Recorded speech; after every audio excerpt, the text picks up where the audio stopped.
നബി സല്ലല്ലാഹു അലൈഹി വസല്ലമ പറഞ്ഞു, മനുഷ്യർക്ക് ഒരു കാലം വരും, ക്ഷമയോടെ ദീൻ പിടിച്ചു നിൽക്കുന്നവൻ കയ്യിൽ തീക്കനൽ പിടിക്കുന്നവനെ പോലെയാകും.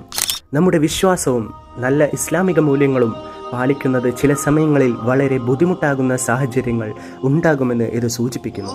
നമ്മുടെ ചുറ്റുപാടുമുള്ള സമ്മർദ്ദങ്ങൾ, നമ്മളെ തെറ്റായ സ്വാധീനങ്ങൾ, ഫിത്നകൾ ഇവ കാരണം നമുക്ക് ഇസ്ലാമിൻ്റെ വഴിയിൽ ഉറച്ചു നിൽക്കുന്നത് പ്രയാസമാകാം. മറ്റൊരു ഹദീസിൽ നബി സല്ലല്ലാഹു അലൈഹി വസല്ലമ പറയുന്നു, ലോകം മുഴുവൻ ഇസ്ലാമിനും മുസ്ലിങ്ങൾക്കുമെതിരെ മിഠായി പാത്രത്തിൽ കൈയിടുന്നവരെ പോലെ വരും. ഇന്ന് നമുക്ക് ചുറ്റും നടന്നുകൊണ്ടിരിക്കുന്നത് എന്താണ്? മുസ്ലിമായതിൻ്റെ പേരിൽ കൊടിയ പീഡനം അനുഭവിക്കേണ്ടി വരുന്ന ഒരു സമൂഹം. ഇന്ത്യയിൽ മുസ്ലിമിനെ കൊല്ലാൻ ഒറ്റ കാരണം പറഞ്ഞാൽ മതി, അവൻ പശുവിനെ കൊന്നു എന്ന് ആരോപിച്ചാൽ മതി. പിഞ്ചു കുഞ്ഞുങ്ങളെ വരെ കൊന്നു കൊലവിളിച്ചിട്ടും അതിൽ യാതൊരു അനുകമ്പയുമില്ലാത്ത സമൂഹം. കാരണം മരിച്ചത് മുസ്ലിങ്ങളാണ്, ആക്രമിക്കപ്പെട്ടത് മുസ്ലിം രാജ്യമാണ്.